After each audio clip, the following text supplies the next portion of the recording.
उस समय east India company थी, आज डीपीआर कंपनी है, आज नगर संघमित्रा है। ये इतिहास से होता आया है।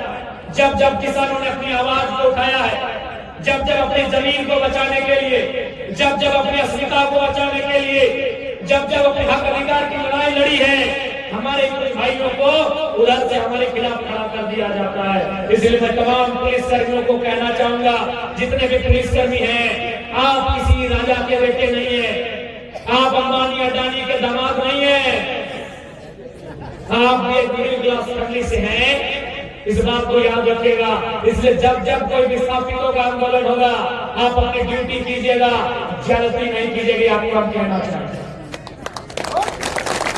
मैं तमाम पुलिस भाइयों को कहूंगा, पदाधिकारियों को कहूंगा, इंस्पेक्टर है या दरोगा है या प्रभारी है, ये जितने भी पुलिसकर्मी आए हैं, जब जब आंदोलन होगा रैयतों का, जब जब आंदोलन होगा विस्थापितों का, आपका घंटा केवल अपनी ड्यूटी के लिए होना चाहिए, विस्थापितों के हौसले को कमजोर करने के लिए नहीं होना चाहिए।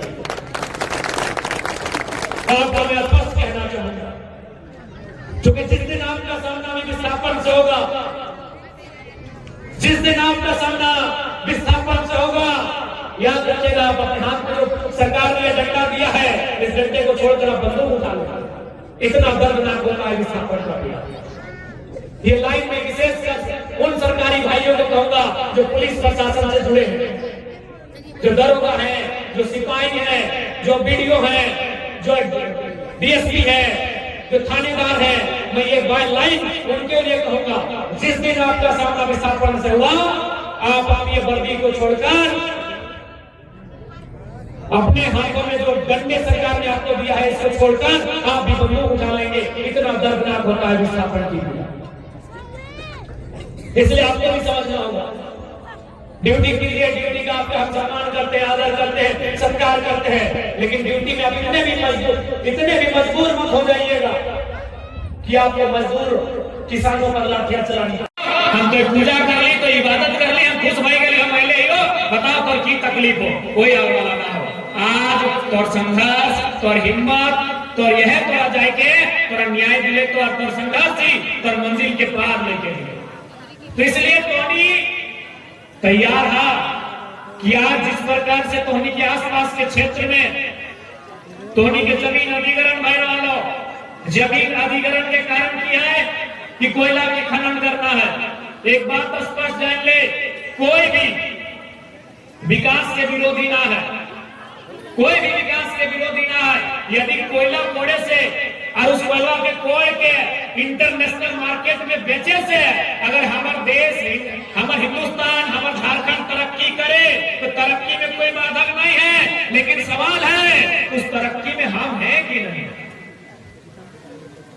यदि कोयला कोड़ के एक विदेश में बेचता ले जाए के और ऊपर से देश में पैसा आता है, देश के भला होता है, तो पूछे चाहे ऊपर में हम मिले कि ना। अरे भाई देश के भला होता है तो देश बने की, देश बने की, देश के इंसान, देश बने हमीन, देश के भला होता है, देश के आर्थिक स्थिति ठीक होता है, देश के उन्नति होता है, झारखंड के उन्नति होता है, झारखंड के डेवलपमेंट होता है। चक्कर बने की हम कहते तो छोटा सा सवाल है कि भाई कोयला खनन हमारी जमीन में, तो उस कोयला को खनन होने के बाद जो उसको बेचा जाएगा, उससे जो मुनाफा होगा, उससे जो राजस्व की प्राप्ति होगी, उससे जो सरकार के खजाना भरेगा, उस खजाने से हमको क्या मिलेगा? एक तो सवाल है। कहे कि बीमार हम होंगे। अब ये देखा ना एकदम कार गछुआन भाई गछुआनो कार भाई गए, और यहाँ के दादा दीदी काका जेठी भौजी सब कार भाई गए। ठीक गलत बोला ही हो कोई एकदम देखी वो दीदी सब तो फेर लंबी लगाई के लगन से कार भाई देखी की एकदम गछुआन, गोटे पहाड़वान, घरवान, दूरियन, ज्यादा टंगना में टांगा है, कपड़वान, लुगवान, भोतियन सब कार भाई। तो कार बने की बीमारी, कार बने वो बीमारी, यानी गर्दा से बीमार हम है। हमार बापा, हमार आदा, हमार दादा की उम्र जवाल है 70, 75, 80 साल। आज हम 55 साल 60 साल में सिधार डालिए उमर हमर कम डला जे पनिया हम बियाली पनिया बेकार हमर भला है जे खेत में हम धान रोपा लिए वो खेतवा बंजर हमर भला है तो टकवा से हमर मुनाफा होए चाहिए। पहुंचे हैं लातेहार में, क्या कहना चाहेंगे? देखिए, यह एक बहुत बड़ा कोल खनन का क्षेत्र है। आने वाले दिनों में यहाँ विस्थापन का एक बहुत बड़ा दंश यहाँ के लोगों को झेलना पड़ेगा।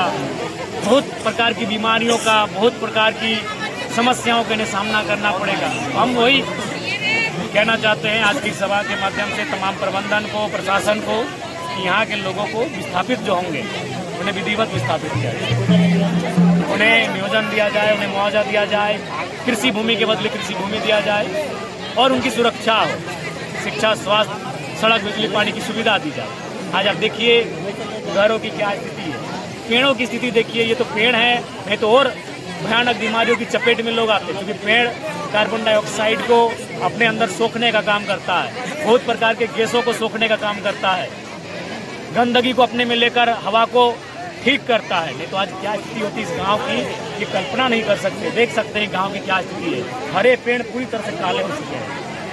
दादा एक सवाल और है, सिमरिया से टंडवा आने में और बड़का गांव से सिमरिया यहाँ पहुँचने में लातेहार में एक साइडेड गाड़ी आपने देखा होगा, लोडिंग गाड़ी जो पूरी तरह से खड़ा रहता है और आधा से ज़्यादा वो रोड पे खड़ा रहता है और समस्या ये है कि कभी भी एक्सीडेंट का कारण बिल्कुल, बहुत सारे लोगों ने हमें बताया कई घटनाएं, कई एक्सीडेंट से लोगों का डेथ भी हुआ है। ये प्रशासन को सचेत रहने की आवश्यकता है, उन्हें बिल्कुल इन कार्यों में गंभीरता दिखाने की आवश्यकता है। दादा यहाँ पे जिस तरह से मौतें हुई है और कंपनी उस पर मुआवजा भी नहीं देती है और चुप्पी साथ देती है, विधायक भी उस पर राजनीति कारण है कि यहाँ के जनप्रतिनिधि आइए हमारे धनबाद बोकारो में लड़ झगड़ के हम लोग मुआवजा दिलाते हैं। हाल ही फिलहाल 29 लाख रुपया मुआवजा दिलाए जी, जेल कैम्प के नेतृत्व में 29 लाख रुपया मुआवजा दिया गया। कुछ दिन पहले हम लोग 30 लाख रुपया दिलाए थे, क्योंकि अगर नेता नहीं बिकेंगे, नेता अगर कंपनी की दलाली नहीं करेंगे तो कंपनी को बाप बाप करते हुए मुआवजा देना होगा। थोड़ा सा मैं चतरा से हुआ, चतरा से का सवाल आपसे कर लेता हूँ। पैसा कानून सब जगह लागू हुआ है, लेकिन चतरा में भी होना चाहिए, क्योंकि आदिवासी मूल के लोग वहाँ भी रहते हैं, लेकिन चतरा में ये पैसा कानून नहीं है। सरकार को सोचना चाहिए, अगर ऐसा आवश्यकता है, वहाँ के लोगों की मांगे हैं, वहाँ के लोगों को सुरक्षित होंगे तो निसंदेह पैसा को सिस्टमेटिक और बहुत ही शानदार तरीके से पूरे राज्य में जगह जगह आदिवासियों के हितों की रक्षा के लिए, उनके संवर्धन के लिए, उनके संरक्षण के लिए मजबूती के साथ इस कानून को अनुपालन करवाना चाहिए। धन्यवाद। दादा 2 दिन के बाद में नया साल आने वाली, नया साल में किस तरह से तैयारी रहेगी? देखिए, नया साल सुख दुख का होता है, किसी को गम होता है, किसी को खुशी होती है।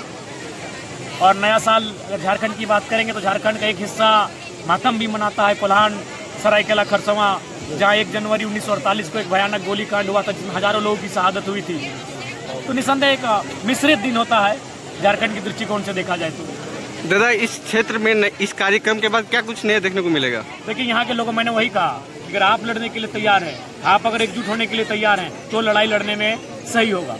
क्योंकि हम लोग आएंगे आपके लिए, आपकी तकलीफों में आएंगे, लेकिन हमें वहाँ से यहाँ आने में समय लगेगा। आप यहाँ रहेंगे, चुनौतियों का सामना आपको करना होगा, मुश्किलों का सामना आपको करना होगा। आप कितने तैयार हैं, आप कितने सशक्त हैं, ये आपकी तैयारी पर निर्भर करता है। धन्यवाद।